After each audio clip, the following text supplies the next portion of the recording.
तो ये कहानी है एक लेजेंडरी अल्केमिस्ट शेंगजियान की, जिस पर किस्मत कुछ ज्यादा ही मेहरबान है, क्योंकि शेंगजियान की कहानी की शुरुआत हुई दो खूबसूरत स्वर्ग से गिरी गॉडेस के साथ, जिन्होंने जमीन पर आने के बाद शेंगजियान को ताकतवर करने के लिए उसके साथ डुअल कल्टीवेशन करते उसे अपना बॉयफ्रेंड बना लिया था। हालांकि उसकी एक फियांसे पहले भी थी। अगर ठरकपन में बात करें तो बैटल थ्रू द हेवन के ज़्यामियान को तो शेंगजियान से ट्यूशन लेनी पड़ेगी, क्योंकि आज तक आपने ऐसा पावरफुल और ठरकी हीरो कहीं नहीं देखा होगा। जिन लोगों ने वर्ल्ड डिफाइंग डैन गॉड की नॉवल पढ़ी है वो जानते हैं कि मैं किस बारे में बात कर रहा हूँ। नॉवल में शेंगजियान की इतनी पावरफुल बीवियां है कि उन सब का तो नाम याद रखना भी मुश्किल है। अगर आपको कभी किसी हीरो को ठरकी नंबर 1 का टाइटल देना हो तो मुझे लगता है कि वो आसानी के साथ शेंगजियान को मिल जाएगा। मगर शेंगजियान को पावर लेवल में भी कम नहीं समझा जा सकता। बेशक उसकी शुरुआत 0 से हुई, लेकिन आखिर तक आते आते वो 3 रेल्म्स का एक महान अल्केमिस्ट बन जाता है। तो चलो फिर इस इंट्रो के साथ हमारे मासूम से ठरकी बनने वाले शेंगजियान की जर्नी को शुरू करते हैं। तो इस कहानी की शुरुआत डिवाइन रेल्म से होती है, जहाँ पर हम देखते हैं कि कई सारे इवल गॉड्स यहाँ पर 2 लड़कियों को फॉलो कर रहे थे और वो उन दोनों खूबसूरत गॉडेस से कह रहे थे कि सुमिया और बायुवी, तुम दोनों ने 3 रेल्म्स को खतरे में डाल दिया है। ये एक बहुत बड़ा गुनाह है, इसलिए हमें तुम्हें खत्म करना होगा। जिस पर मिया वो एक फॉर्मेशन क्रिएट करके उस पर काउंटर अटैक करते हुए कहती है कि मैं जानती हूँ कि तुम चाहते हो कि सब लोग तुम्हें पूछे, लेकिन ऐसा नहीं हो सकता। इससे बेहतर तो हमें मौत ही आ जाए। ये कहते हुए वो दोनों गॉडेस उनके साथ फाइट बैक करने की कोशिश करती है, मगर यहाँ पर मौजूद गॉड्स की तरह काफी ज्यादा हो चुकी थी, जिन्होंने चारों तरफ से इन दोनों को घेर लिया था।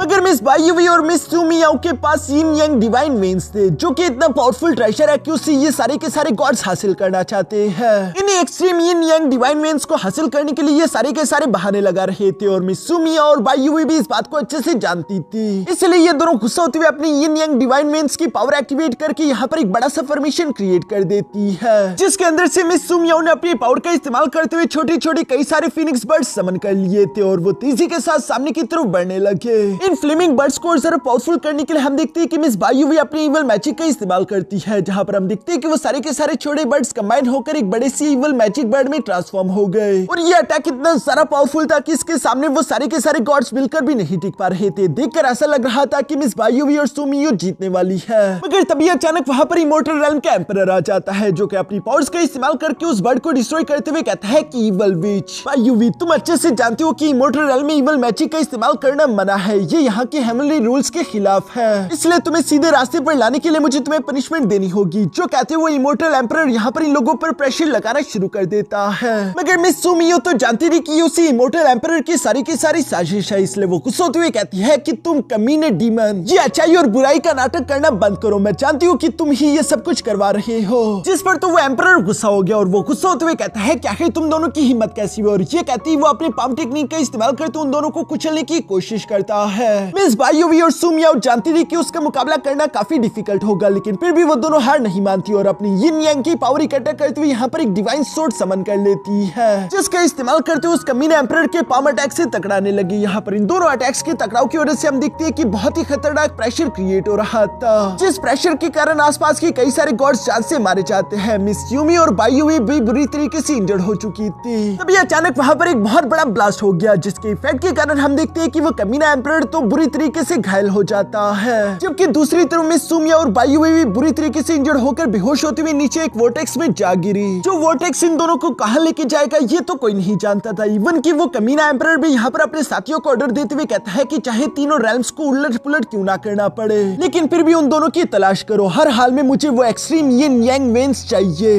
ये सुनकर उसके चमचे हाँ में जवाब देते हैं। इसके बाद सीन शिफ्ट होकर यहाँ मोटर रेल्म में आ चुका था, जहाँ पर हम हमारे हीरो शेंगजियान को देखते हैं, जो कि धीरे धीरे क्लिफ में नीचे की तरफ जाता जा रहा है। पर चूंकि यहाँ पर बारिश भी हो रही थी, इसलिए पत्थर स्लिपरी हो गए थे, जिसकी वजह से हम देखते हैं कि शेंगजियान ऊपर से नीचे की तरफ गिरने वाला था। मगर वो फौरन ही वक्त रहती है अपनी तलवार को बाहर की तरफ समन करके यहाँ उन चट्टानों में घर देता है, जिसकी वजह से शेंगजियान बच गया। शेंगजियान चैन की सांस लेते हुए नीचे की तरफ देखकर कहता है कि ये इमोर्टल डीमन क्लिफ है। मैंने बिल्कुल भी नहीं सोचा था कि यहाँ की डेथ एनर्जी इतनी सारा कंडेंस होगी, लेकिन मुझे हर हाल में हेल लिंग्सी भी चाहिए, क्योंकि अगर मुझे अपने स्पिरिचुअल वेन्स को अवेकन करना है तो मुझे उसके लिए हेल लिंग्सी हर्ब की जरूरत पड़ेगी। यही मेरे पास आखिरी मौका है। ये सब सोचते हुए शेंगजियान मोटिवेट होकर नीचे की तरफ आ गया था, जहाँ नीचे की तरफ खाई में डेथ एनर्जी चारों तरफ फैली हुई थी। इसलिए शेंगजियान अपनी तलवार को लेकर चौकन्ना रहने की कोशिश करता है और वो धीरे धीरे से सामने की तरफ बढ़ता जा रहा था। थोड़ी देर आगे बढ़ने के बाद अचानक शेंगजियान को अपने सामने कुछ चमकता हुआ दिखाई देता है, जो देखकर तो शेंगजियान की खुशी का ठिकाना ही नहीं रहा, क्योंकि ये वही इमोर्टल हर्ब हेल लिंग्सी था, जिसे जिसे हासिल करने के लिए शेंगजियान तेजी के साथ उसकी तरफ भागने की कोशिश करता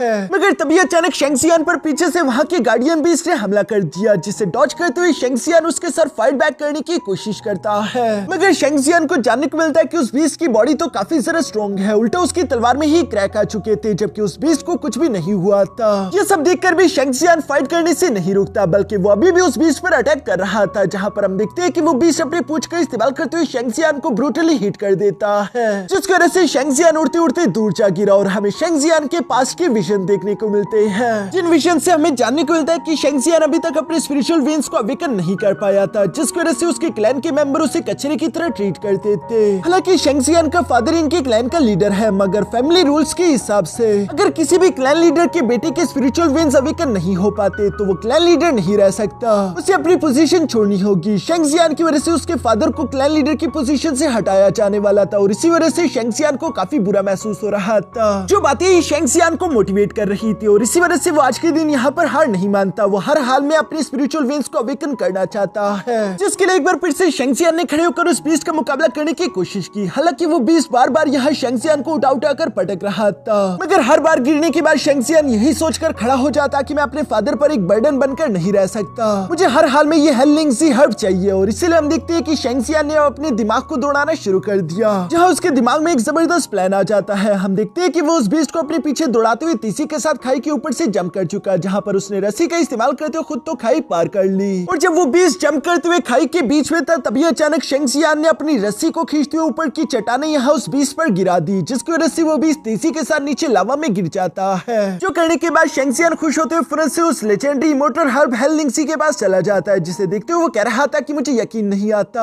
आखिरकार मुझे हेलिंगजी हर्ब मिल चुका है। मगर तभी अचानक हम देखते हैं कि उस बीस्ट को तो कुछ भी नहीं हुआ था और वो लावा से जिंदा सलामत निकलते हुए बाहर की तरफ आ गया, जो कि शेंगजियान को देखकर पहले से भी जरा गुस्से में आ चुका था। शेंगजियान उस बीस्ट को देखते हुए फौरन से इस इमोर्टल हेलिंगजी हर्ब को उठाकर वहां से भागना शुरू कर चुका, जहां भागते भागते शेंगजियान एक नैरो केव के अंदर चला जाता है, जिसके अंदर वो बीस्ट नहीं आ सकता था। और हम देखते हैं कि वहां से शेंगजियान ने इस खाई की ओर भी जरा गहराई में जंप कर दिया, जहां नीचे आने के बाद जब शेंगजियान ने अपनी आंखें खोली तो वो देखता है कि वो तो एक लड़की के ऊपर पड़ा हुआ है, जो कि कोई और नहीं बल्कि मिस बाई यूवी थी। इस खूबसूरत लड़की को तो यहाँ पर देखकर शेंगजियान हैरान होते हुए कहता है कि ये इमोर्टल डीमन क्लिफ काफी खतरनाक जगह है, आखिर ऐसी एक खूबसूरत लड़की यहाँ पर क्यों लेटी होगी। शेंगजियान ये सब सोच रहा था और वो उसे देखने की कोशिश करता है कि क्या ये लड़की जिंदा भी है कि नहीं, मगर तभी अचानक मिस बाई यूवी होश में आ जाती है, जो कि शेंगजियान को गलत समझ बैठी और वो फौरन से उस पर हमला करने की कोशिश करती है, जिसके अटैक के कारण शेंगजियान भी पीछे की तरफ दिखेला गया और उसके मुंह से खून निकल आया था। लेकिन फिर भी वो फाइट के लिए खुद को तैयार करते हुए कहता है कि आखिर ये लड़की है कौन, इसकी स्पिरिचुअल पावर तो काफी खतरनाक है। दूसरी तरफ हम देखते हैं कि मिस बाई यूवी अपना सेकंड अटैक नहीं जनरेट कर पाती, क्योंकि वो बुरी तरीके से इंजर्ड थी, इसलिए वो रुक जाती है। शेंगजियान तो हैरान होकर सवाल करते हुए पूछ रहा था कि आखिर तुम हो कौन। तभी अचानक शेंगजियान को वही साइड पर मिस स्यू मियाओ भी दिखाई देती है, जिसकी हालत भी इंजर्ड होने की वजह से काफी ज्यादा खराब थी और वो धीरे धीरे से शेंगजियान के पास आते हुए कह रही थी कि फिक्र मत करो लड़के, हम कोई बुरे इंसान नहीं है। लेकिन मिस बाई यूवी गुस्सा होते हुए कहती है फिर भी तुम जैसे कीड़े को कुचलना हमारे लिए ज्यादा मुश्किल काम नहीं। ये सुनकर मिस यूमी यहाँ पर बाई यूवी को शांत कराते हुए कहती है कि शांत हो जाओ सिस्टर, हाँ पहले हम इससे पूछ लेते हैं कि आखिर ये अपनी सफाई में क्या कहना चाहता है। ये सुनकर तो शेंगजियान फौरन इन लोगों से खुद को इंट्रोड्यूस करवाते हुए कहता है कि मैं हूँ शेंगजियान, मैं यहाँ पर कुछ हर्ब्स इकट्ठा करने के लिए आया हुआ था और ऊपर से आप लोगों पर आ गिरा। मैं आप दोनों से माफी चाहता हूँ अगर मेरी वजह से आप दोनों को कुछ भी बुरा लगा हो। शेंगजियान की ये बातें सुनकर मिस यूमी समझ गई थी कि वो सच कह रहा है, इसलिए वो खुद को भी इंट्रोड्यूस करवाते हुए कहती है कि मेरा नाम है सू मियाओ, लोग मुझे प्यार से मिमी कहकर पुकारते हैं। यहाँ पर हम देखते हैं कि मिस यूमी तो काफी जरा पोलाइट थी, पर दूसरी तरफ बाई यूवी एटीट्यूड वाली है। वो यहाँ पर शेंगजियान को जवाब देते हुए कहती है कि मैं हूँ बाई यूवी, इससे ज्यादा वो एक लफ्ज भी नहीं बोलती। यहाँ पर शेंगजियान भी इन लोगों की ये सारी बातें सुनने के बाद अब यहाँ से जाने लगा था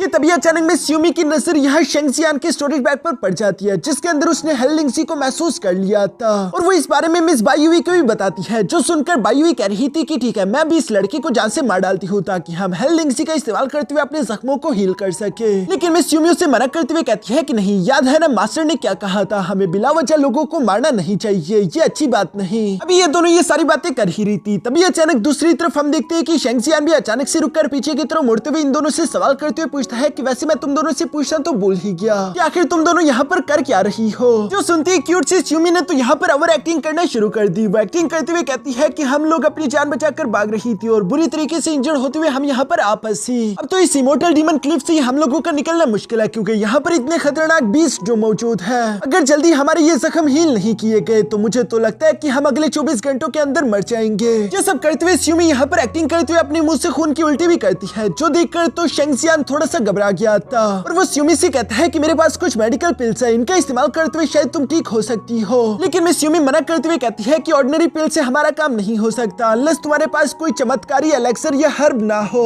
सिर्फ कोई चमत्कारी एलेक्सर या हमारी जान बचा सकता है। ये सब कहते हुए वो ओवर एक्टिंग कर ही रही थी। क्योंकि ये सब सुनकर तो शेंगजियान गहरी सोच में पड़ गया था। वो अपने मन में सोचने लगा कि मेरे पास हेल लिंक्सी मौजूद तो है, लेकिन वो मेरा आखिरी मौका है मेरी स्पिरिचुअल वेन्स को अवेकन करने के लिए। अब मैं क्या करूं? दूसरी तरफ में स्यूमी ने बायुवी को भी इशारा कर दिया था कि एक्टिंग शुरू कर। हालांकि बायुवी ऐसा नहीं करना चाहती थी, लेकिन मिमी के लिए वो ये करने के लिए तैयार हो गई और हम देखते हैं कि वो एक्टिंग करते हुए कहती है कि मैं मर गई और ये कहती वो बेहोश होकर नीचे गिरने की एक्टिंग करती है, जिसे स्यूमी ने फौरन से पकड़ लिया था और वो रोते हुए कह रही थी कि नहीं मेरी बहन तो मुझे इस तरह से छोड़कर नहीं जा सकती। ये देखकर तो शेंगजियान भी भागता भागता फौरन उसके पास आ जाता है, मगर अभी भी वो सोच में पड़ा हुआ था। इसलिए हम देखते हैं कि स्यूमी ने और ज्यादा जोर जोर से रोना शुरू कर दिया था। उसकी एक्टिंग इतनी कमाल की थी कि शेंगजियान भी कुछ समझ नहीं पा रहा था। वो अपने मन में फैसला करते हुए कहता है कि चाहे मेरे पास ये इमोर्टल हर्ब हो या ना हो, मेरे पास मेरी स्पिरिचुअल वेन्स हो या ना हो, मैं फिर भी शेंगजियान हूँ, मैं कुछ भी कर सकता हूँ। ये सब मुझे डिफाइन नहीं करता, मैं यूजलेस नहीं हूँ। यहाँ पर शेंगजियान ये सब सोचते हुए फौरन से हेल लिंक्सी को बाहर निकालकर उनके सामने पेश कर चुका, जिसे देखकर तो मिस यूमी एक्टिंग करते हुए कहती है कि ये तो प्रीशियस एलेक्सर हेल लिंक्सी है ना,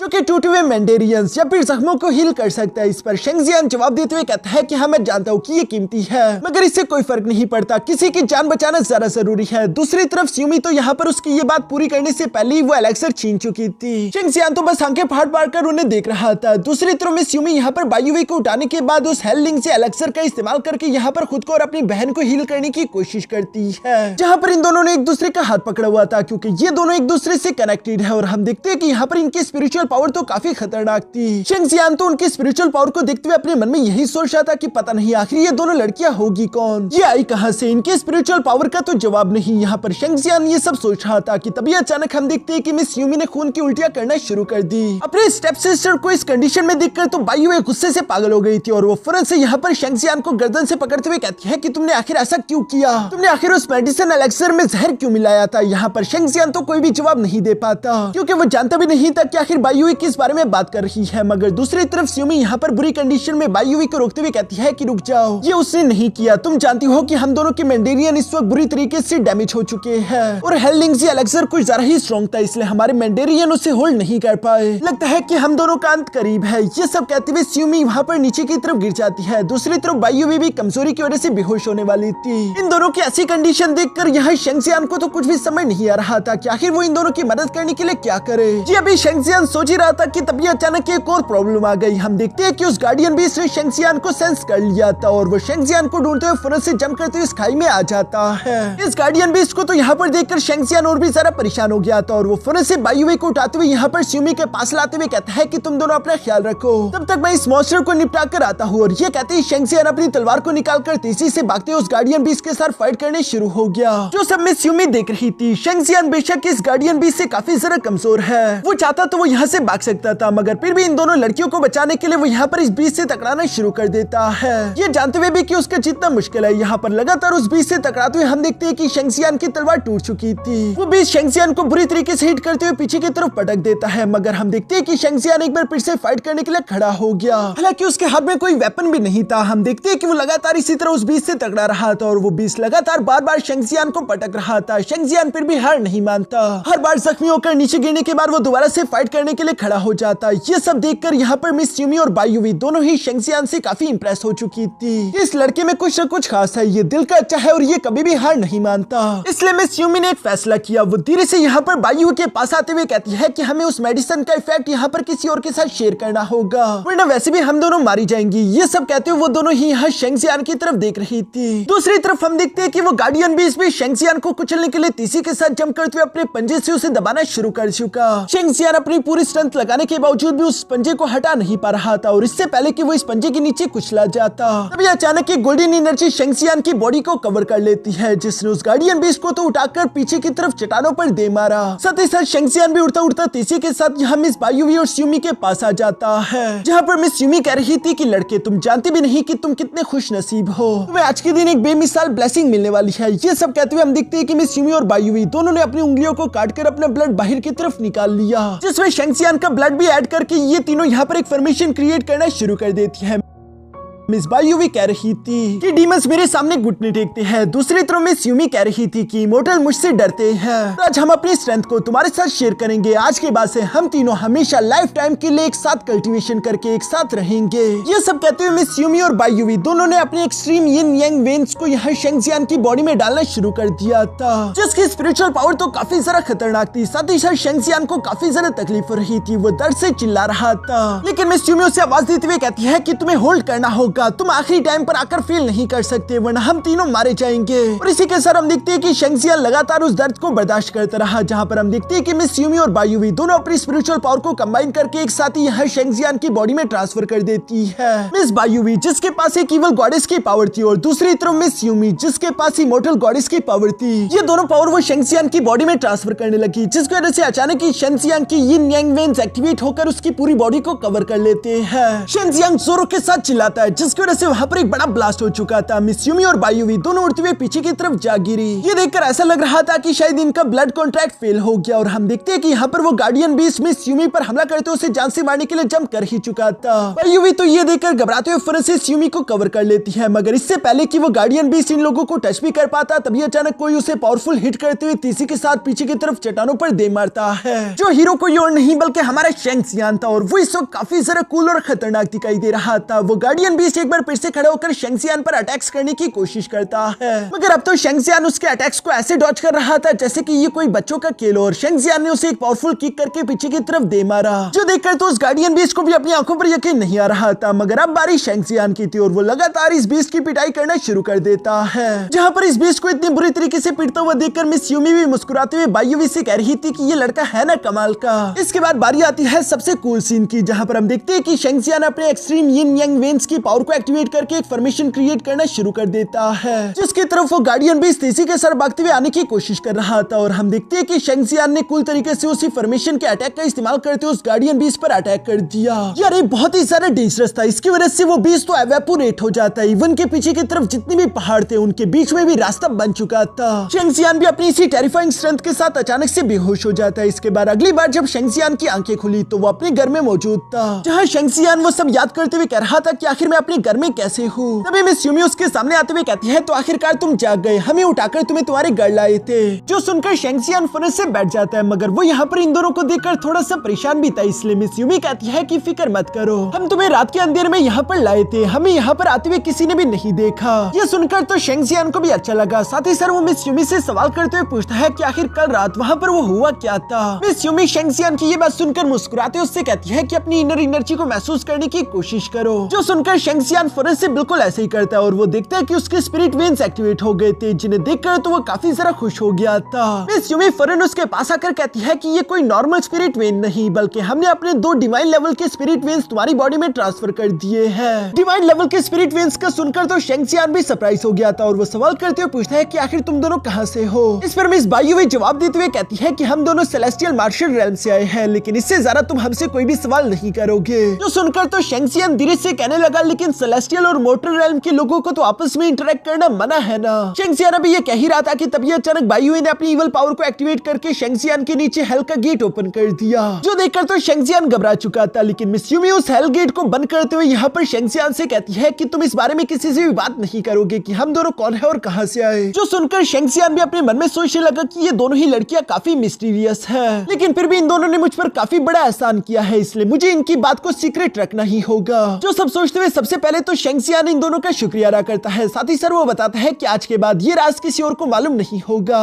मिस बायुवी जो कि मजे से चाय पी रही थी, वो खुश होते हुए कहती है, ये तो अच्छा हुआ, फिर तो अब हम तुम्हारे साथ रह सकते हैं, वो भी तुम्हारे ही घर में। ये सुनकर तो शेंगजियान हैरान होते हुए कहता है कि क्या कहा, मेरे घर में। इस पर मिस यूमी फौरन से खड़े होते हुए कहती है कि क्यों, क्या हुआ, तुम्हें क्या लगा था कि तुम हमारी डिवाइन वेन्स ले लोगे और बदले में तुम्हें हमारे लिए कुछ भी नहीं करना होगा। जिस पर शेंगजियान जवाब देते हुए कहता है कि नहीं, ऐसी कोई बात नहीं, बस मेरे लिए जरा अपनी फैमिली को समझाना थोड़ा सा डिफिकल्ट काम होगा। मैं नहीं जानता कि आखिर मैं इस बारे में उन्हें कैसे बताऊंगा। यहाँ पर हम देखते हैं कि मिस बायुवी तो शेंगजियान को पूरी तरीके से इग्नोर करके बाथरूम की तरफ जाने लगी, जिसे मिस यूमी भी फॉलो करती है। शेंगजियान ये देखकर सवाल करते हुए पूछता है कि आखिर तुम दोनों वहाँ पर क्यों जा रही हो। इस पर मिस यूमी मुस्कुराकर जवाब देते हुए कहती है कि बेवकूफ, नहाने के लिए और किस लिए। ये सुनकर तो शेंगजियान और भी सारा घबरा चुका था। दूसरी तरफ मिस यूमी पर्दे गिराते हुए यहाँ पर बायुवी के साथ पानी गर्म करके टब में नहाने लगी। शेंगजियान बेचारा घबराते घबराते कहता है कि प्लीज तुम दोनों थोड़ा जल्दी करो, जल्दी जल्दी नहा लो, क्योंकि अगर कोई यहाँ पर आ गया तो मैं नहीं जानता कि आखिर मैं ये सब उन्हें कैसे एक्सप्लेन करूंगा। शेंगजियान का भी ये कहना ही था कि तभी अचानक किसी लड़की ने बाहर का दरवाजा बजाना शुरू कर दिया, जो कि कह रही थी कि शेंगजियान क्या तुम अंदर हो।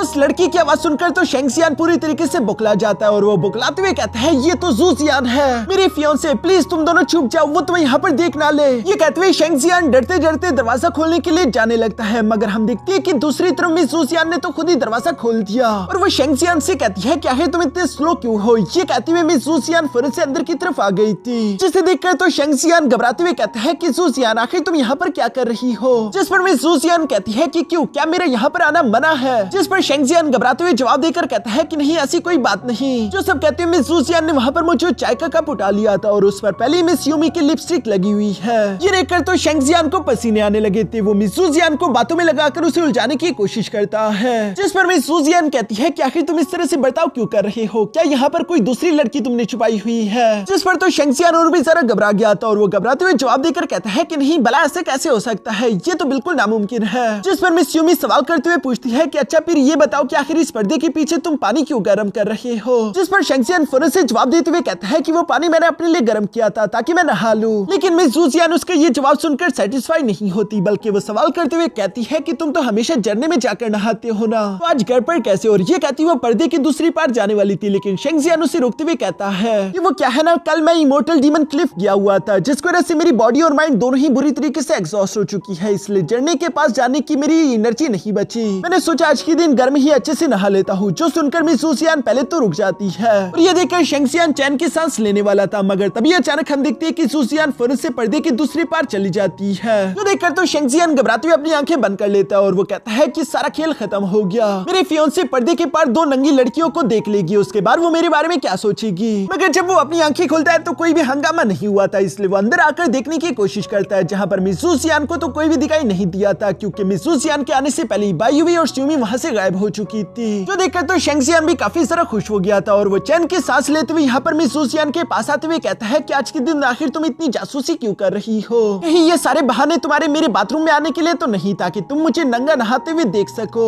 शेंगजियान के मुझसे ये बातें सुनकर उसकी फियांसे भी ब्लश करते हुए कहती है कि ऐसी कोई बात नहीं, और वो शर्माते हुए फौरन वहाँ से भाग गई, जिसे रोकते हुए शेंगजियान भी फौरन उसके पीछे चला गया और पीछे की तरफ हम लोगों को यहाँ पर एक स्टोरेज रिंग देखने को मिलती है। इसके बाद नेक्स्ट सीन शिफ्ट होकर एक खूबसूरत जगह पर आ जाता है, जहाँ पर मिस ज़ूज़ियान और शेंगजियान मौजूद थे। मिस ज़ूज़ियान परेशान होते हुए शेंगजियान को बताती है कि शेंगजियान फादर चाहते हैं कि मैं तुम्हें छोड़ दूं, हालांकि मैंने उन्हें मना कर दिया और वो मेरे पीछे पड़ चुके हैं ताकि मैं याओ टियानहुआ से शादी करूं, और वो आज मुझे उनसे मिलवाने के लिए भी लेकर जाना चाहते हैं। ये सुनकर तो शेंगजियान को भी गुस्सा आ गया था। तभी अचानक मिस ज़ूज़ियान खड़ी होते हुए शेंगजियान का हाथ पकड़कर कहती है कि चलो शेंगजियान यहाँ से भाग चलते हैं, कहीं दूर जाकर हम अपनी जिंदगी बसा लेंगे ताकि हमें कभी भी कोई एक दूसरे से जुदा ना कर सके। मिस ज़ूज़ियान इतनी सारा स्वीट थी। शेंगजियान भी उससे कहता है कि नादान लड़की, तुम इस तरह की बातें मत करो, मैं कोई ना कोई तरीका ढूंढ लूंगा। शेंगजियान अभी ये सब कह ही रहा था कि तभी अचानक हम देखते हैं कि मिस ज़ूज़ियान फौरन उसको होंठों पर किस कर देती है, जिसके साथ ही इन दोनों के दरमियान एक प्यारा सा लवी डवी सीन क्रिएट हो गया था। मगर तभी अचानक कबाब में हड्डी मिस ज़ूज़ियान का फादर मास्टर ज़ू वहाँ पर आ जाता है, जो कि गुस्से में ज़ूज़ियान का हाथ पकड़ते हुए कहता है कि मैंने कहा था ना कि इस कचरे से दूर रहना, और ये कहती वो ज़ूज़ियान को जबरदस्ती यहाँ से लेकर जाने की कोशिश करता है। जहाँ बाहर की तरफ हम यहाँ याओ टियानहुआ को भी देखते हैं और वो मास्टर ज़ू को देखते हुए कहता है कि मास्टर ज़ू, आखिर आप इस मासूम बच्ची पर इतना सारा गुस्सा क्यों दिखा रही है, छोटी मोटी बातों पर इतना सारा गुस्सा नहीं होना चाहिए। याओ टियानहुआ को अचानक से यहाँ पर देखकर तो मास्टर ज़ू भी सरप्राइज होते हुए कहता है कि टियानहुआ आखिर तुम यहाँ पर क्या कर रहे हो, चलो ये तो अच्छा हो गया, तुम्हारी मुलाकात मैं ज़ूज़ियान से करा देता हूँ। ये कहते हुए ज़ूज़ियान को वो कहता है कि टियानहुआ को ग्रीट करो, मगर ज़ूज़ियान ने तो मना कर दिया था, जिस पर मास्टर ज़ू गुस्सा होने लगे। लेकिन टियानहुआ कहता है कि कोई बात नहीं, अभी ये मुझे अच्छे से नहीं जानती, जब हमारी शादी हो जाएगी तब ये ऐसा नहीं करेगी। इस पर तो मिस ज़ूज़ियान गुस्सा होते हुए कहती है कि ख्वाब देखना छोड़ दो, मैं कभी भी तुमसे शादी नहीं करूंगी। ये कहती ज़ूज़ियान फौरन से जाकर शेंगजियान का हाथ पकड़ लेती है, जिस पर तो मास्टर ज़ू गुस्सा होते हुए अपनी बेटी को डांटते हुए कहते हैं कि आखिर तुम ये क्या कर रही हो, क्या तुम जानती नहीं कि टियानहुआ रॉयल सिटी का नंबर 1 डिसाइपल है, तुम शेंगजियान जैसे कचरे के लिए अपनी जिंदगी क्यों बर्बाद बात कर रही हो, जिसके पास तो उसके स्पिरिचुअल वेन्स भी नहीं है। ये सब सुनकर तो शेंगजियान भी अब मास्टर जू से कहने लगा कि मास्टर जू, आखिर आप ऐसा क्यों कर रही है? आपकी फैमिली और हमारी फैमिली तो एक दूसरे की काफी अच्छी दोस्त है। आपकी और मेरी फादर की दोस्ती की वजह से तो ये एंगेजमेंट हुई थी। तो आखिर आज आप खुद ही इस मंगनी को क्यों तोड़ रहे हो? ये सारा हंगामा देखकर तो वहाँ पर लोग इकट्ठा होने लगे। तभी अचानक वहाँ पर शन यी हान भी आ जाता है, जो कि शन फैमिली का ही मेंबर है और वो शेंगजियांग के फादर की पोजीशन को लेकर अगला क्लैन लीडर बनना चाहता था।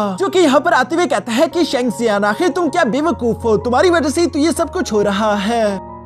क्या तुम्हें अभी तक ये बात समझ नहीं आई कि तुम्हारे पास तुम्हारे स्पिरिचुअल वेन्स नहीं है? क्योंकि तुम अपने स्पिरिचुअल वेन्स को अवेकन नहीं कर पाए, इसलिए तुम्हारे फादर यानी कि शन टियानहू को अपनी क्लैन की लीडर पोजीशन को छोड़ना होगा। तो सोचो कि आखिर तुम जैसे यूजलेस के साथ कौन ही अपनी बेटी का रिश्ता करना चाहेगा? यहाँ पर जब वो ये सारी बातें कह ही रहा था, तभी अचानक वहाँ पर शेंगजियान का फादर आ जाता है, जो कहते हुए कह रहे थे कि यी हान, मुझे नहीं लगता कि तुम्हें यंगर जनरेशन के मामलों में इंटरफियर करना चाहिए। ये बिल्कुल भी अच्छी बात नहीं। अपने फादर को तो यहाँ पर देखकर शेंगजियान भी खुश हो गया था। दूसरी तरफ मास्टर टियानहू अपने बेटे को समझाते हुए कहते हैं कि फिक्र मत करो, मैं यहाँ पर आ चुका हूँ, अब मैं सब संभाल लूंगा। ये कहते हुए वो मास्टर जू के पास आकर कहते हैं कि हमारी दोस्ती कई सालों पुरानी है, हम दोनों एक दूसरे के भाई हैं। तो बताओ कि आखिर आज के दिन अचानक से तुमने ये मंगनी तोड़ने वाली बात क्यों की? जो सुनकर मास्टर जू जवाब देते हुए कहते हैं कि कई सालों पहले जब हमने इस मंगनी को कराया था, तब हमें ये बात मालूम नहीं थी कि तुम्हारा बेटा एक यूजलेस इंसान है जिसके पास कोई भी स्पिरिचुअल वेन्स नहीं है, और अब तो तुम अपनी क्लैन लीडर की पोजीशन को भी खोने वाले हो। तो बताओ कि आखिर मैं ऐसा कैसे कर सकता हूँ? मैं अपनी बेटी का रिश्ता आखिर ऐसी फैमिली में कैसे दूं जो कि मेरी बेटी की हिफाजत भी नहीं कर पाएंगे? ये सुनकर मिस जू सियान तो काफी जरा उदास हो गई थी, जबकि मास्टर टियानहू के पास भी देने के लिए कोई जवाब नहीं था। तभी अचानक शेंगजियान जवाब देते हुए कहता है, यानी कि आप यही कहना चाहते हो कि अगर मेरे पास मेरे स्पिरिचुअल वेन्स होते तो इस मंगनी को तोड़ने की कोई भी वजह नहीं थी। ये कहते ही शेंगजियान ने यहाँ पर सब लोगों के सामने अपनी पावर्स को एक्टिवेट कर दिया था, जो देखकर तो सब लोग शौक होते हुए कहते हैं कि ये तो स्पिरिचुअल वेन्स है। शेंगजियान के फादर तो ये देखकर काफी जरा खुश हो गए थे, मगर तभी अचानक मिस्टर टियानहू यहाँ पर सामने की तरफ आते हुए शेंगजियान से कहता है, ये मुझे लगता है कि तुम्हारी ये स्पिरिचुअल वेन्स बस सिर्फ शो पीस है, ये किसी भी काम के नहीं है। जो सुनकर शेंगजियान सवाल करते हुए पूछता है कि आखिर तुम कहना क्या चाहते हो? जिस पर टियानहू कहता है कि मुझे लगता है कि तुम्हारी ये स्पिरिचुअल वेन्स नकली है, तुम्हारे साथ फाइट करने के बाद ही मैं ये साबित कर सकता हूँ कि ये किसी भी काम के नहीं। जो सुनकर तो शेंगजियान ने भी उसके चैलेंज को एक्सेप्ट कर लिया था। यहाँ पर मिस जू सियान तो घबराने लगी, लेकिन शेंगजियान उसे समझाते हुए कहता है कि फिक्र मत करो, मुझे कुछ भी नहीं होगा। और ये कहते ही यहाँ पर हम देखते हैं कि शेंगजियान और टियानहू दोनों ही मैदान में एक दूसरे के आमने सामने आ जाते हैं, जहाँ पर शेंगजियान अपने मार्शल आर्ट टेक्निक्स का इस्तेमाल करते हुए तीसी के साथ आगे बढ़कर टियानहुआ पर हमला करने की कोशिश करता है, मगर वो देखते हैं कि टियानहुआ के सामने उसकी स्ट्रेंथ अभी भी कम थी। जो देखकर तो शेंगजियान थोड़ा सा हैरान हो जाता है और वो अपने मन में कहने लगा कि पिछली बार जो मैंने लिजर्ड के साथ फाइट करते हुए स्ट्रेंथ हासिल की थी, लगता है कि वो ताकत एक्सट्रीम यिन यांग वेन्स को ट्रांसफर करने की वजह से सिर्फ कुछ ही देर के लिए मेरी बॉडी में आई थी। इसलिए अब शेंगजियान को अपनी स्ट्रेंथ के बजाय अपनी प्योर फ्लेम पर डिपेंड होना होगा, जिसके लिए हम देखते हैं कि वो अपनी वर्मिलियन फिनिक्स बर्ड की पावर एक्टिवेट कर देता है, जिसकी वजह से शेंगजियान के पंचेस के आसपास फ्लेम आ चुकी थी। ये देखकर तो टियानहुआ भी सरप्राइज हो गया था कि आखिर इस कचरे के पास इतनी प्योर फ्लेम आई कहां से, क्योंकि हम देखते हैं कि शेंगजियान अपनी उस प्योर फ्लेम का इस्तेमाल करते हुए तीसी के साथ आगे की तरफ बढ़ते हुए टियानहुआ पर अटैक्स करने लगा, जहां दूसरी तरफ टियानहुआ भी अपने पंखे का इस्तेमाल करते हुए यहाँ शेंगजियान का मुकाबला करने की कोशिश करता है और शेंगजियान उस पर भारी पड़ने लगा, जिसकी वजह से टियानहुआ के हाथ से उसका पंखा जलकर नीचे गिर जाता है। यहाँ ये देखकर तो सब लोग ही सरप्राइज हो गए थे कि आखिर ऐसा कैसे हो सकता है, ये यूजलेस शेंगजियान याओ टियानहुआ को बराबर की टक्कर कैसे दे पा रहा है, क्योंकि वो इस रॉयल सिटी का नंबर 1 डिसाइपल था। इवन कि टियानहुआ भी इस बेइज्जती की वजह से काफी गुस्सा हो चुका था। वो फौरन से अपनी थंडर की पावर एक्टिवेट कर लेता है ताकि वो शेंगजियान की जान ले सके, मगर दूसरी तरफ हम देखते हैं कि शेंगजियान भी कुछ कम नहीं था। यहाँ पर अपनी थंडर पावर का इस्तेमाल करते जब वो शेंगजियान के प्योर फ्लेम के साथ टकराता है, तो वहाँ पर एक बहुत बड़ा ब्लास्ट हो गया था, जिसके इफेक्ट के कारण टियानहुआ पीछे की तरफ दिखे लग गया, जबकि शेंगजियान भी उड़ते हुए पीछे की तरफ गिरने वाला था। लेकिन मिस जू सियान फौरन से जंप करते हुए शेंगजियान को संभाल लेती है और वो शेंगजियान से कहती है कि तुम ठीक तो हो ना, जिस पर शेंगजियान जवाब देते हुए कहता है कि हाँ मैं बिल्कुल ठीक हूँ। दूसरी तरफ टियानहुआ जो कि ठीक होने की एक्टिंग तो कर रहा था, लेकिन उसका एक हाथ बुरी तरीके से जल चुका है, जो देखकर तो एक बच्चा उस पर हंस रहा था, लेकिन उसकी मॉम ये देखते हुए फौरन उसका मुंह बंद कर लेती है। टियानहुआ को भी उस पर काफी गुस्सा आ रहा था। तभी मास्टर जू यहाँ टियानहुआ के पास आते हुए कहते हैं कि मास्टर टियानहुआ, मैं तो पहले ही जानता रहा कि ये शेंगजियान बिल्कुल भी आपका मुकाबला नहीं कर सकता। दूसरी तरफ याओ टियानहुआ कहता है कि हाँ शेंगजियान, ये तो कहना पड़ेगा कि तुम्हारी ये स्पिरिचुअल वेन सच में असली है। पर अब मुझे कुछ जरूरी काम है, इसलिए मुझे यहाँ से जाना है। और ये कहती है टियानहुआ वहाँ से फौरन रवाना हो गया। जो देखकर मास्टर जू तो समझ गए थे कि टियानहुआ गुस्से में है। वो अपनी बेटी को लेकर टियानहुआ के पीछे जाना चाहते थे, लेकिन जूजियान तो शेंगजियान का साथ नहीं छोड़ना चाहती। इसलिए मास्टर जू अकेले ही टियानहुआ के पीछे भाग जाते हैं। तभी दूसरी तरफ हम देखते हैं कि यहाँ शेंगजियान का फादर उसके पास आ गया, जो कि शेंगजियान को शाबाशी देता है। साथ ही सर उससे सवाल करते हुए पूछता है कि आखिर तुम्हारी ये स्पिरिचुअल विंग्स अचानक से अवेकन कैसे हो गए। इस पर शेंगजियान जवाब देते हुए कहता है कि वो क्या है ना कि कल मैं इमोर्टल डीमन क्लिफ किया था, वहाँ पर मुझे हेल लिंक सी एलेक्सर मिला और उसी की मदद से मैं ये कर पाया। जो सुनकर तो उसके फादर काफी खुश हो गए थे। साथ ही सर शेंगजियान यहाँ पर मिस जूजियान से कह रहा था कि मैंने कहा था कि मैं कुछ न कुछ कर लूंगा, अब मुझे कोई भी तुमसे अलग नहीं कर पाएगा। जो सुनकर मिस जूजियान तो ब्लश करते हुए कहती है कि ठीक है, अब मुझे यहाँ से जाना चाहिए। और ये कहती वो शर्माकर वहाँ से भाग गई। इसके बाद शेंगजियान यहाँ पर अपने फादर से बात करते हुए कहता है चूंकि अब मेरे पास मेरी स्पिरिचुअल विंग्स आ चुके हैं, तो अब तो शन यीहान ग्रेट एल्डर से कहकर आपको लीडर की पोजीशन से नहीं हटवा सकते ना।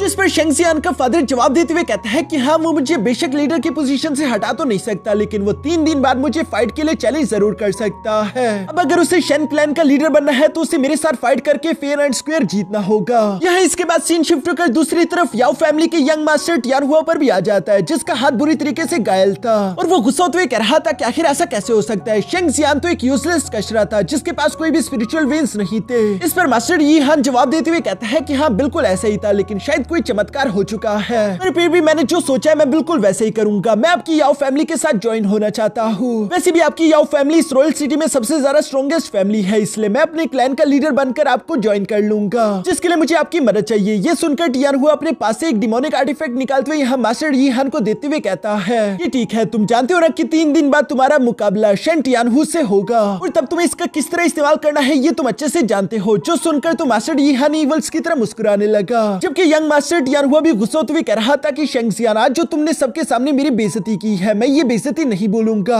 और तुम्हें इसकी एक बहुत बड़ी कीमत चुकानी होगी। इन सब के बाद सीन शिफ्ट होकर दूसरी तरफ यहाँ शेंगजियान पर आ जाता है, जो कि शाम को वापस अपने कमरे में आ गया था और वो चारों तरफ में स्यूमी और बायुवी को ढूंढने की कोशिश कर रहा था। तभी अचानक उसे स्यूमी और बायुवी छोटे साइज में दिखाई दी, जो देखकर तो वह हैरान होते हुए कहता है कि तुम आखिर ये क्या चीज बन चुकी हो। जिस पर मिस स्यूमी गुस्सा करते हुए कहती है कि हमने तुम्हारी इतनी मदद की और तुम हमें चीज कह रहे हो, एटलीस्ट हमें मास्टर कहो। ये सुनकर शेंगजियान जवाब देते हुए कहता है कि हाँ, वो सब तो ठीक है, लेकिन आखिर तुम दोनों का साइज इतना छोटा कैसे हो गया। ये सुनते हुए मिस स्यूमी यहाँ शेंगजियान को अपने पास से यिन यांग डिवाइन रिंग के पास ले आई थी, जिसके बारे में स्यूमी यहाँ पर शेंगजियान को बताती है कि हमने अपनी स्पिरिट को इसके साथ अटैच कर लिया है। हमारी फिजिकल बॉडी इस वक्त इस रिंग के अंदर मौजूद है, ताकि हम इस तरह के सोल फॉर्म में बाहर रह सके और तुम्हारे अलावा हमें कोई नहीं देख सकता, क्योंकि तुमने हमारे साथ ब्लड कॉन्ट्रैक्ट जो किया है। जो सुनकर शेंगजियान यहाँ पर उस यिन यांग डिवाइन रिंग की तरफ देखते हुए कहता है कि क्या मैं भी अपनी फिजिकल बॉडी के साथ इसके अंदर जा सकता हूँ। इस पर मिस यूमी उसे जवाब देते हुए कहती है कि नहीं, अभी तक तो तुम मोर्टल वॉरियर लेवल 3 रैंक पर हो, इसलिए तुम ये नहीं कर सकते, तुम्हारे लिए ये इम्पॉसिबल है। जो कहते हुए मिस यूमी और बायुवी वहाँ से जाने लगी। दूसरी तरफ शेंगजियान उसकी ये बात सुनकर सरप्राइज होते हुए कहता है कि तुमने अभी अभी क्या कहा, क्या मैं मोर्टल वॉरियर लेवल 3 पर पहुंच चुका हूँ। ये कहते हुए तो उसकी खुशी का ठिकाना ही नहीं था। वो खुश होते हुए कह रहा था कि ये स्पिरिचुअल विंग्स तो वाकई में काफी ज्यादा पावरफुल है। मैंने तो बिल्कुल भी नहीं सोचा था कि ये डिवाइन स्पिरिचुअल विंग्स इतने सारा पावरफुल होंगे। इस पर मिस यूमी उससे कहती है कि हमारे डिवाइन स्पिरिचुअल विंग्स को इस तरह से वेस्ट मत करना, अब तुम्हें कड़ी मेहनत करनी होगी ताकि तुम खुद को तेजी के साथ ताकतवर करते हुए हमारे बीच जो कॉन्ट्रैक्ट है उसे फुलफिल कर सको। यहाँ कॉन्ट्रैक्ट के बारे में तो शेंगजियान सुनकर थोड़ा सा सरप्राइज हो गया था कि आखिर ये दोनों किस बारे में बात कर रही है और वो इस बारे में सोचने लगा। जिस पर मिस यूमी कहती है कि ज्यादा दिमाग पर जोर मत डालो, तुमने हमारे साथ ब्लड कॉन्ट्रैक्ट साइन किया है, इस वजह से हम तीनों एक दूसरे से अलग नहीं हो सकते। ये डिवाइन मेंडेरियंस तुम्हें फ्री में नहीं मिले, इसके बदले तुम्हें हमारी कल्टीवेशन वापस से रिकवर करने में हमारी मदद करनी होगी। ये सुनकर शेंगजियान सवाल करते हुए पूछता है कि अच्छा बताओ कि मैं तुम दोनों की कैसे मदद कर सकता हूँ। जिस पर बायुवी जवाब देते हुए कहती है कि वो सब हम बाद में डिस्कस करेंगे, उससे पहले तुम्हें निर्वाणा रेल में पहुंचना होगा। जो सुनकर तो शेंगजियान सरप्राइज होते हुए कहता है कि लगता है कि तुम दोनों मुझसे कुछ ज्यादा ही उम्मीदें लगा रही हो। इस पर मिस यूमी फोन से शेंगजियान के पास आकर उससे चेयर अप करते हुए कहती है कि इस तरह से उदास मत हो, मैं तुम्हें अपनी special skill force symbol divine skill technique सिखाऊंगी जो कि तुम्हें ताकतवर होने में मदद करेगी। सबसे पहले आज के दिन मैं तुम्हें सिखाने वाली हूँ पावर ऑफ अजूर ड्रैगन, जिसे इस्तेमाल करने के लिए तुम्हें अपने एक्सट्रीम यिन यांग डिवाइन विंग्स पर फोकस करना होगा। उसके अंदर तुम्हें हेवन एंड अर्थ से सारी की सारी वुड एलिमेंटल एनर्जी इकट्ठा करके लानी होगी। यहाँ पर जैसे जैसे मिस यूमी बता रही थी शेंगजियान भी बिल्कुल वैसे ही वैसे कर रहा था, लेकिन फिर भी वो इस टेक्निक को परफॉर्म नहीं कर पाता और वो हैरान होते हुए कहता है कि कुछ भी तो नहीं हुआ। जिस पर मिस बायुवी और स्यूमी उससे बताती है कि ये कोई बच्चों का खेल नहीं, ये सब सीखने में लोगों को कई साल लग जाते हैं। तुम प्रैक्टिस करते रहो, एक न एक दिन तुम सीख ही जाओगे। ये सब कहते हुए सिमी और बायुई दोनों से उस स्टोरी रिंग के अंदर चली जाती है, जबकि शेंगजियान बाहर की तरफ प्रैक्टिस करता रहा। इसके बाद सीन शिफ्ट होकर दूसरी तरफ शेंगजियान के फादर पर आ जाता है, जिसने अपने एक दोस्त को बुलवाया हुआ था और वो उससे कहता है कि 3 दिन बाद के फाइट के दौरान अगर मुझे कुछ हो गया तो मैं चाहता हूँ कि तुम शेंगजियान को लेकर यहाँ से कहीं दूर चले जाओ। वो बिल्कुल भी मास्टर यी हान के हाथों में नहीं आना चाहिए। जिस पर वो वॉरियर इमोशनल होकर जवाब देते हुए कहता है कि जैसा आप कहें, मैं अपनी जान को भी दांव पर लगाकर शेंगजियान की हिफाजत करूंगा। इसके बाद इसी तरह से 2 दिन गुजर जाते हैं और हम देखते हैं कि सिर्फ 2 ही दिन के अंदर शेंगजियान ने आसपास की वुड एलिमेंटल एनर्जी इकट्ठा करना शुरू कर दी थी, जो देखकर तो मिस बायुई भी काफी ज्यादा इंप्रेस हो जाती है और वो हैरान होते हुए कह रही थी कि सिर्फ 2 ही दिन के अंदर इस लड़के ने अज़ूर ड्रैगन की पावर को इतने हद तक एडवांस कर लिया। इसकी कल्टीवेशन स्पीड तो हम दोनों की यंगर जनरेशन से भी काफी ज्यादा तेज है। जिस पर मिस यूई जवाब देते हुए कहती है कि हाँ तुमने सही कहा, लेकिन फिर भी हम देखते हैं कि मिस बायुई यहाँ पर थोड़ी सी उदास दिखाई दे रही थी, इसलिए वो उससे सवाल करते हुए कहती है कि बायुई तुम्हें क्या हुआ। जिस पर बायुई जवाब देते हुए कहती है कि वो लोग हमें लगातार ढूंढ रहे हैं और मुझे लगता है कि आज नहीं तो कल वो हम तक पहुंच जाएंगे, उन्हें एक दिन ये जगह भी जरूर मिल जाएगी। जिस पर मिस यूई जवाब देते हुए कहती है कि हाँ तुमने सही कहा, बस अब तो हमें सारी की सारी उम्मीदें इस लड़के से ही है। उम्मीद करते हैं कि हमारे एक्सट्रीम यिन यांग डिवाइन वेन्स की वजह से ये उस कल्टीवेशन लेवल को अचीव कर ले जो कि हमें चाहिए। इसके बाद आखिरकार कंपटीशन वाला दिन आ जाता है, जहाँ पर शन फैमिली का ग्रेट एल्डर खड़ा होते हुए कहता है कि ये हमारी शन फैमिली का क्लैन लीडर कंपटीशन है, जिसे विटनेस करने के लिए यहाँ पर जितने भी लोग आए वो उनका शुक्रिया अदा करता है। साथ ही साथ वो यहाँ पर शेंगजियान के फादर टियानहू से कहता है, क्योंकि अब शेंगजियान के पास उसकी स्पिरिचुअल वेन्स आ चुके हैं तो तुम भी अब इस कंपटीशन में हिस्सा ले सकते हो।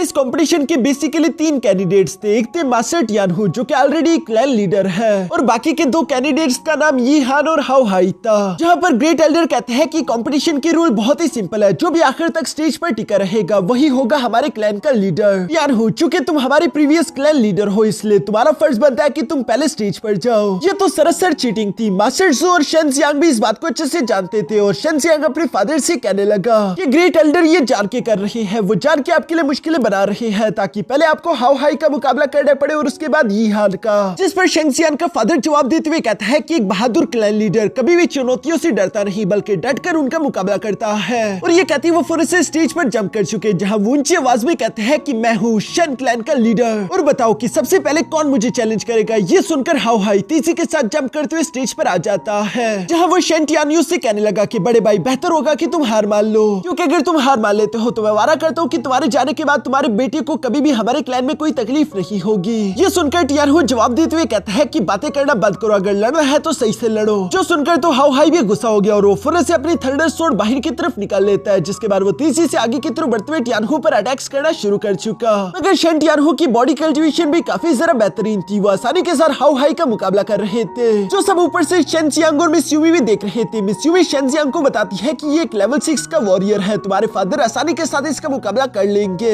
असली मसला तो उन्हें यी हान का मुकाबला करते वक्त पेश आएगा, साथ ही साथ उनकी एनर्जी भी एग्जॉस्ट हो चुकी होगी। ये सब कहते हुए मिस यूमी चली जाती है, जबकि शन जियांग को अपने फादर की फिक्र हो रही थी। दूसरी तरफ नीचे स्टेज में हम देखते हैं कि टियानहू काफी आसानी के साथ हाओ हाई का मुकाबला कर रहा था, मगर अचानक से हम देखते हैं कि हाओ हाई ने अपने स्लैश टेक्निक को स्प्लिट कर दिया, जो कि शन टियानहू पर पीछे से हमला करने वाली थी। ये देखकर मास्टर टियानहू फौरन से अपने विजनर टाइगर स्पेल टेक्निक एक्टिवेट कर देता है। यही उनकी स्पेशल स्किल थी, जिसे एक्टिवेट करने के बाद मास्टर टियानहू की स्पीड और ताकत काफी इंक्रीज हो चुकी थी। वो तेजी के साथ मूव करते हुए यहाँ हाओ हाई की काफी बुरी तरीके से पिटाई करने लगे, जहाँ उन्होंने हाओ हाई को उठाकर पटकना शुरू कर दिया था। सब लोग देखकर समझ गए थे कि टियानहू आसानी के साथ इस बैटल को जीत जाएगा। हाओ हाई को भी इस बात का यकीन था, मगर उसने पहले यी हान के साथ मिलकर एक इवल प्लान बनाया हुआ था, जहाँ पर यी हान के इशारे पर हम देखते हैं कि हाओ हाई ने फौरन अपने पास से वही डिमोनिक आर्टिफैक्ट बाहर निकाल लिया, जिसे देखकर तो ग्रेट एल्डर भी उसे रुकने के लिए बोलते हैं, मगर हम देखते हैं कि हाओ हाई ने फौरन से उस डिमोनिक आर्टिफैक्ट को एक्टिवेट करके तेजी से उसे टियानहू की तरफ थ्रो कर दिया ताकि वो मारा जाए। टियानहू ये देखकर फौरन से पीछे की तरफ जंप करते हुए उस डिमोनिक आर्टिफैक्ट के अटैक को ब्लॉक करने की अपनी पूरी कोशिश करता है, मगर वो इसमें कामयाब नहीं हो पाता और हम देखते हैं कि वो अटैक उसकी बॉडी के आर पार गुजर गया,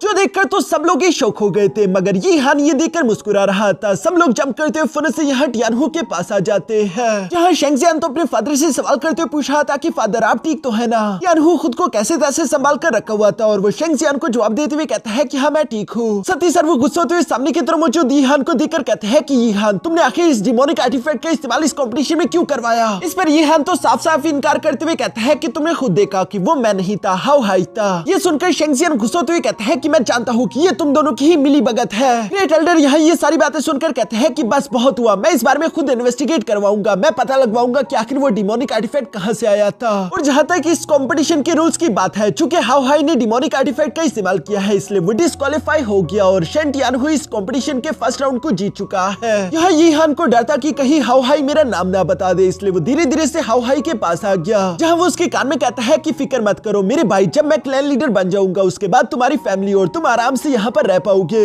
ये कहती यीहान ने फन से अपनी पावर्स का इस्तेमाल करते हुए हाउ हाई पर हमला कर दिया, जहाँ वो उसके मेंडेवियर्स को तोड़ देता है, जो देखकर सब लोग ही शॉक हो गए थे। यीहान सब लोगों को बताता है कि हाउ हाई ने रूल्स को तोड़ा है, उसने डिमोनिक वेपन का इस्तेमाल करते हुए अपने सामने के ओपिनियन पर हमला किया, जो कि गलत है और फैमिली रूल्स के हिसाब से हमें उस आदमी के मेंडेवियर्स को ब्रेक करके उसे अपनी फैमिली से निकालना होगा, क्योंकि मैंने इस गद्दार को वो सजा दे दी है जो कि ये डिजर्व करता था। अब हम दोबारा से इस कंपटीशन को शुरू कर सकते हैं। ये सुनकर शेंग जियान जवाब देते हुए कहता है कि आखिर तुम ये कैसे कह सकते हो, अभी भी मेरे फादर की इंजरीज ठीक नहीं हुई, उन्हें गलत तरीके से इंजर्ड किया गया है। जिस पर दूसरी तरफ यीहान जवाब देते हुए कहता है कि ये भी हमारी फैमिली के कानून है, इस कंपटीशन को तब तक रोका नहीं जा सकता जब तक कोई क्लैन लीडर डिसाइड ना हो जाए, और मैं बिना फाइट करे शेन क्लैन का लीडर तो नहीं बनना चाहता, इसलिए टियानहु मेरे साथ फाइट करो। ये सुनकर शेंग जियान को तो काफी गुस्सा रहा था, वो गुस्सा होते हुए कहता है कि मैं जानता हूँ कि तुम बहुत बड़े कमीने हो, ये सब कुछ तुमने ही करवाया है। यीहान भी इवल्स की तरह मुस्कुराते हुए कहता है कि लड़के अभी तुम इतने बड़े नहीं हुए कि तुम हमारे क्लैन के मामलों में टांग अड़ा सको। ये सारी बातें तो चल ही रही थी, तभी अचानक पीछे से हम देखते हैं कि शेन टियानहु यहाँ पर ऊंची आवाज में कहता है कि ठीक है यीहान, मुझे तुम्हारा चैलेंज एक्सेप्ट है। जो सुनकर तो शेंग जियान अपने फादर के पास आते हुए कहता है कि आखिर आप ऐसा क्यों कर रही है। इस पर उसका फादर जवाब देते हुए कहता है कि तुम मेरी फिक्र मत करो, ये एक बस छोटा सा डिमोनिक आर्टिफैक्ट ही तो था, वो मुझे ज्यादा चोट नहीं पहुंचा सकता। मगर दूसरी तरफ यीहान हंसते हुए कहता है कि तुम किसे बेवकूफ बना रहे हो। यार तुम अच्छे से जानते हो कि ये फैमिली क्लैन लीडर का कंपटीशन है जिसमें मैं तुम पर रहम नहीं कर सकता, इसलिए बेहतर ये होगा कि तुम हार मान लो, इससे एटलीस्ट तुम्हारी जान तो बच जाएगी। मगर शेन टियानहु जानता रहा कि अगर मुझे कुछ हो गया तो उसके बाद मेरे बेटे को ये लोग नहीं छोड़ेंगे, इसलिए वो आखिरी दम तक फाइट करना चाहता था। जबकि साथ ही साथ वो अपने दोस्त शेनफी से कहता है कि शेन जियांग को यहाँ से ले जाओ, क्योंकि वो सोच रहा था कि मैं कुछ देर तक यीहान से लड़ते उसे यहाँ पर रोक कर रखने की कोशिश करूंगा ताकि शेन जियांग यहाँ से दूर जा सके, और शेनफी बिल्कुल ऐसे ही करता है, वो शेन जियांग को यहाँ से लेकर जाने की कोशिश कर रहा था, हालांकि शेन जियांग वहाँ से नहीं जाना चाहता। दूसरी तरफ पीछे यहाँ शेन टियानहु यीहान के सामने आते हुए कहता है कि ये कंपटीशन तुम्हारे और मेरे बीच है, जिस पर यीहान कहता है कि हाँ अपनी पूरी चाल लगा देना। ये सुनकर टियानहु बिल्कुल ऐसे ही करता है, वो अपनी फुल पावर अनलीश करने की कोशिश करता है, मगर जैसे ही वो अपनी पावर्स को अनलीश करता अचानक से उसका डिमोनिक स्पेल एक्टिवेट हो जाता, जिसकी वजह से उससे इंटरनल इंजरीज होती, जो देखकर शेन टियानहु को भी कुछ समझ नहीं आता, और जैसे ही दूसरी बार उसने अपनी पावर्स को अनलीश करने की कोशिश किया अचानक से वो खून की उल्टी करते हुए नीचे की तरफ गिर जाता है। ये देखकर तो सब लोग ही शौक हो गए थे। सबसे बड़ा झटका तो शेन जियांग को लगा, वो अपने फादर को गिरता हुआ देखकर तेजी से भागता उनके पास आ जाता है, जहाँ पर हम देखते हैं कि मास्टर टियानहु धीरे धीरे करके अपनी आंखें बंद करने लगा। शेन जियांग तो चिल्लाते हुए अपने फादर का नाम लेता है। दूसरी तरफ हम देखते हैं कि यीहान को ये सब देखकर मजा आने लगा और वो कहता है कि ग्रेट एल्डर, यहाँ की सिचुएशन तो आप देख ही सकते हैं, मुझे लगता है कि आपको क्लैन लीडर डिसाइड करके अनाउंस कर देना चाहिए, क्योंकि ये बेकार आदमी तो पहले ही गिर चुका है। यहाँ शेन जियांग को ये बातें सुनकर काफी जरा गुस्सा आ रहा था, और अब वो यीहान को माफ नहीं कर सकता, इसलिए वो फौरन से उन्हें रोकते हुए कहता है कि रुक जाओ। ये कहते हुए अपने अंकल शेनफी से कहता है कि मेरे फादर का ख्याल रखना, और वो खुद मैदान में धीरे धीरे से आगे की तरफ बढ़ने लगा, जहाँ पर वो कहता है कि अपने फादर की जगह ये कंपटीशन अब मैं लड़ूंगा। जो सुनकर मिस जू जियान तो यहाँ शेंग जियान के लिए काफी जरा परेशान हो गई थी। इवन की ग्रेट एल्डर भी उसके पास आते हुए कहते हैं कि शेंग जियान बेवकूफ मत बनो, तुम्हारी कल्टिवेशन अभी इतनी ज्यादा नहीं हुई कि तुम यीहान का मुकाबला कर सको। लेकिन मास्टर यीहान यहाँ पर इवल्स की तरह हंसते हुए कहता है कि ग्रेट एल्डर, चूंकि ये बच्चा इतनी जिद कर ही रहा है तो इसको इसकी ख्वाहिश पूरी करने दो। जो सुनकर शेंग जियान यहाँ ऊंची आवाज में सब लोगों के सामने कहता है कि मैं शेंग जियान क्लैन लीडर की पोजीशन के लिए यीहान तुम्हें फाइट के लिए चैलेंज करता हूँ। सब लोग ये सुनकर आपस में बातें करने लगे, जबकि दूसरी तरफ ग्रेट एल्डर भी यहाँ पर यीहान से कहता है कि इस लड़के पर थोड़ा रहम दिखाना, एटलीस्ट इसकी जान बख्श देना। जो सुनकर यीहान हंसते हुए कहता है कि शेंग जियान, तुम अभी मोर्टल रेल्म के सिर्फ लेवल 3 के वॉरियर हो, तुम्हें लगता है कि तुम मेरा मुकाबला कर सकते हो, तुम वाकई में कितने नादान हो। ये कहते ही मास्टर यीहान ने अपनी आइस एबिलिटीज को एक्टिवेट करना शुरू कर दिया था, जो देखकर दूसरी तरफ शेन जियांग भी बिल्कुल ऐसे ही करता है। वो भी अपनी प्योर फ्लेम एबिलिटी को एक्टिवेट करके यीहान का मुकाबला करना चाहता था, जहाँ पर सबसे पहले हम देखते हैं कि मास्टर यीहान ने अपने आइस स्पाइक का इस्तेमाल करते हुए शेन जियांग पर अटैक्स करना शुरू कर दिए। दूसरी तरफ हम देखते हैं कि शेन जियांग भी अपने पंचेस का इस्तेमाल करते हुए स्पाइक्स को डिस्ट्रॉय कर रहा था। साथ ही साथ वो तेजी से मूव करते हुए यहाँ मास्टर यीहान के पास आकर उस पर पंच अटैक करने की कोशिश करता है, मगर यीहान तो उसके हर एक अटैक को अपनी आइस शील्ड का इस्तेमाल करते हुए ब्लॉक कर रहा था। जो सब देखकर दूसरी तरफ शेंग जियान ने फौरन से अपने ड्रैगन क्लॉ को एक्टिवेट कर लिया, जो कि काफी ज्यादा ताकतवर था, और वो आसानी के साथ उसके आइस शील्ड को ब्रेक कर देता है, जिसके कारण मास्टर यीहान तो धकेले हुए पीछे की तरफ आ गया, जो देखकर तो सब लोग ही सरप्राइज हो गए थे। इवन कि मास्टर यीहान भी सरप्राइज होते हुए कहता है तो इसका मतलब कि तुम्हारे पास 2 एट्रीब्यूशन है, लेकिन फिर भी इसका कोई फायदा नहीं क्योंकि तुम यहाँ पर मरने वाले हो।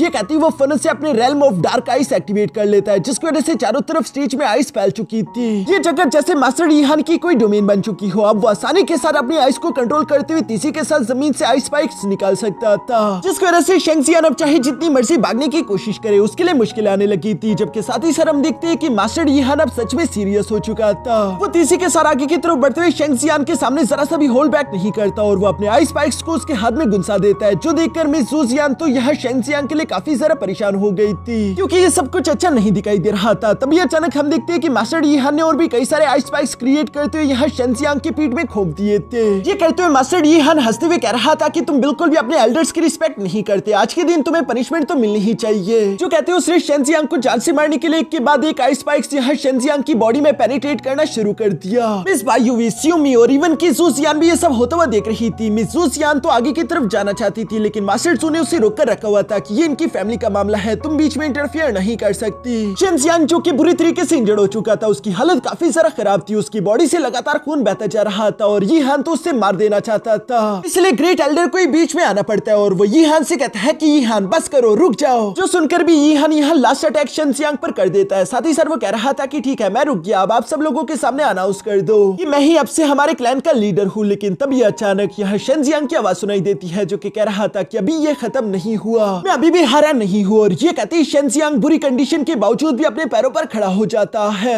यही तो शेंगजियांग की खासियत है कि वो कभी भी हार नहीं मानता। जो सब देखकर स्यूमी फन से बाहर की तरफ आते हुए कहती है कि शेंगजियांग ऐसा करके बिला वजह अपनी जिंदगी को जाया मत करो, जिस पर शेंगजियांग जवाब देते हुए कहता है कि इस कमीने ने गलत तरीकों का इस्तेमाल करते हुए मेरे फादर को हराया, बताओ कि आखिर मैं ये सब कैसे जाने दूं। मैं नहीं रुकने वाला, आज के दिन मुझे हर हाल में जीतना है। ये कहते हुए शेंगजियांग ने फन से अपनी फिल्म की पावर एक्टिवेट कर ली, जो कि उसकी बॉडी में धंसे हुए आइस स्पाइक्स को पिघलाकर वेपोरेट कर देती है। दूसरी तरफ मास्टर यीहान तो ये देखकर हंसते हुए कह रहा था तो इसका मतलब कि कचरे के डब्बे तुम अभी भी खड़े हो सकते हो, तुमने तो वाकई में मुझे हैरान कर दिया है, तुम एक कॉकरोच से ज्यादा कुछ नहीं जो कि मरने का नाम ही नहीं लेता। और ये कहती वो फिर से अपने आइस स्पाइक्स की फुल पावर एक्टिवेट करके दोबारा से शेंगजियांग पर अटैक करने लगा। शेंगजियांग भी उन अटैक्स को डॉज करने के लिए फिर से जंप कर देता है, मगर हम देखते हैं कि उन आइस स्पाइक्स की तादाद काफी ज्यादा थी, जिसकी वजह से धीरे धीरे करके शेंगजियांग और भी ज्यादा इंजर्ड होने लगा। शेंगजियांग जानता रहा कि अगर ऐसे ही चलता रहा तो वो हारा जाएगा, उसे कुछ न कुछ करना होगा। इसलिए हम देखते हैं कि शेंगजियांग ने फिर से अपने वर्मिलियन बर्ड और अजूर ड्रैगन दोनों की पावर को एक साथ कंबाइन करके एक्टिवेट कर दिया, जिसे वो फ्लेम ड्रैगन टेक्निक का नाम देता है। ये देखकर तो मिस यूमी भी सरप्राइज रह गई थी, क्योंकि वो इन दोनों टेक्निक्स को अलग अलग इस्तेमाल करती थी। हम देखते हैं कि शेंगजियांग अपने फ्लेम ड्रैगन का इस्तेमाल करते हुए आइस को पिघलाकर तीसी के साथ यहाँ यीहान की तरफ बढ़ने लगा, जिसे ब्लॉक करने के लिए दूसरी तरफ यीहान ने भी अपनी पूरी जान लगा दी थी। मगर हम देखते हैं कि शेंगजियांग उस पर भारी पड़ने लगा और उसने एक पावरफुल पंच के साथ फौरन से यीहान को उठाकर पीछे की तरफ धकेल दिया। यीहान तो स्टेज के बिल्कुल कॉर्नर पे आ चुका था, मगर कैसे तैसे वो खुद को संभाल लेता है, जहां वो अपने सामने यहाँ शेंगजियांग को उस फ्लेम ड्रैगन के साथ देख पा रहा था। और वो गुस्सा होते हुए कहता है कि कमीने, आखिर तुझ जैसे पिद्दी की हिम्मत कैसे हुई मुझे इंजर्ड करने की, अब तुम मेरा असली कहर देखोगे, तुमने मुझे खुद इस टेक्निक को इस्तेमाल करने के लिए मजबूर किया। ये कहते ही मास्टर यीहान ने आसपास की आइस एनर्जी को इकट्ठा करते हुए फौरन से एक बड़ा सा आइस सर्पेंट क्रिएट कर दिया था, जो देखकर शेंगजियांग ने अपने फ्लेम ड्रैगन का इस्तेमाल करते हुए उस आइस सर्पेंट से टकराने की कोशिश की, मगर उसका फ्लेम ड्रैगन डिस्ट्रॉय हो गया। साथ ही हम देखते हैं कि वो आइस सर्पेंट यहाँ शेंगजियांग को बुरी तरीके से पीटना शुरू कर देता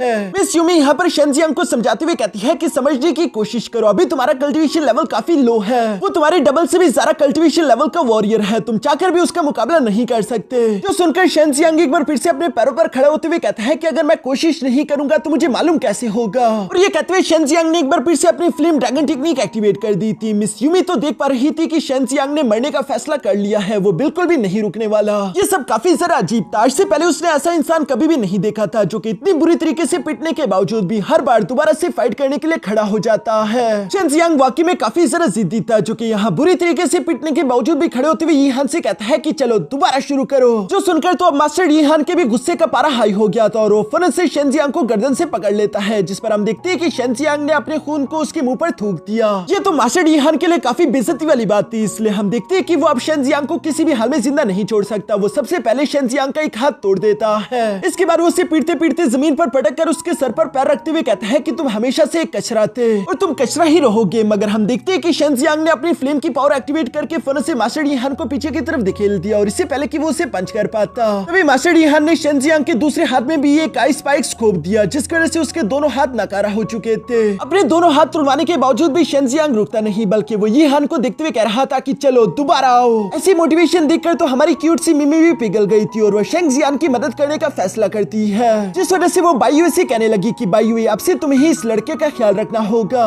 उसकी ये बात सुनकर तो बायुए परेशान होते हुए कहती है कि स्यूमी आखिर तुम क्या करने की सोच रही हो, जिस पर मैं स्यूमी कोई जवाब नहीं देती। दूसरी तरफ हम देखते हैं कि तभी अचानक मास्टर यीहान ने एक बड़ा सा आइस बॉल क्रिएट करके फन से यह शेंजियांग पर हमला कर दिया था और वो चिल्लाते हुए कहता है कि चलो अब मर जाओ। ये फाइनल अटैक वाकई में काफी जरा पावरफुल था, जिसके नीचे दबकर ऐसा लगता है कि शायद शेंजियांग मारा गया। मिस ज़ुजियान तो बुरी तरीके से टूट जाती है, बाकी के सब लोग भी काफी जरा हैरान हो चुके थे, जबकि मास्टर यीहान खुश होने लगा। लेकिन अचानक उसके चेहरे पर स्माइल गायब हो जाती है, क्योंकि हम देखते हैं कि शेंजियांग की बॉडी के आसपास एक अजीब सी फॉर्मेशन एक्टिवेट हो चुकी थी। जिस मिस्टीरियस फॉर्मेशन की पावर्स तो काफी जरा खतरनाक थी, किसी को भी कुछ समझ नहीं आ रहा था कि आखिर यहाँ पर ये सब चल क्या रहा है। इस फॉर्मेशन की वजह से हम देखते हैं कि धीरे धीरे करके शेंजियांग की बॉडी हवा में फ्लोट करने लगी और उसकी बॉडी से काफी खतरनाक एनर्जी भी अनलीश हो रही थी। दूसरी तरफ शेंजियांग के सोल सी के अंदर हम देखते हैं कि मिस यूमी पहुंच जाती है, जो कि धीरे धीरे शेंजियांग के पास आकर उससे गले लगाते उसके होंठों पर किस करने लगी, जो करने की वजह से हम देखते हैं कि मिस यूमी की जितनी भी पावर्स और टेक्निक्स थी वो सारी की सारी शेंजियांग की बॉडी में एक साथ ही आ जाती है और इसी वजह से शेंजियांग की बॉडी से एक बहुत बड़ा एनर्जी ब्लास्ट हुआ, जिसने मास्टर यीहान को तो उठाकर पीछे की तरफ पटक दिया था और वो हैरान होते हुए कहता है कि आखिर ये क्या है, क्योंकि वो देखता है कि शेंजियांग तो पूरी तरीके से ट्रांसफॉर्म हो चुका है। उसकी बॉडी पर अजीब से मार्क्स बने हुए थे, जबकि साथ ही साथ उसका पावर लेवल भी टेरिफाइंग हद तक बढ़ चुका था। इस वक्त मास्टर यीहान को शेंजियांग काफी जरा खौफनाक दिखाई दे रहा था और इसी कूल सीन के साथ हमारा ये एपिसोड यहीं पर खत्म हो जाता है। तो दोस्तों, आप लोगों को ये सीरीज कैसे लगी? अगर आप लोगों को ये सीरीज अच्छी लगी है तो प्लीज इस वीडियो को लाइक कर देना और साथ ही साथ एक अच्छा सा प्यारा कमेंट भी कर देना,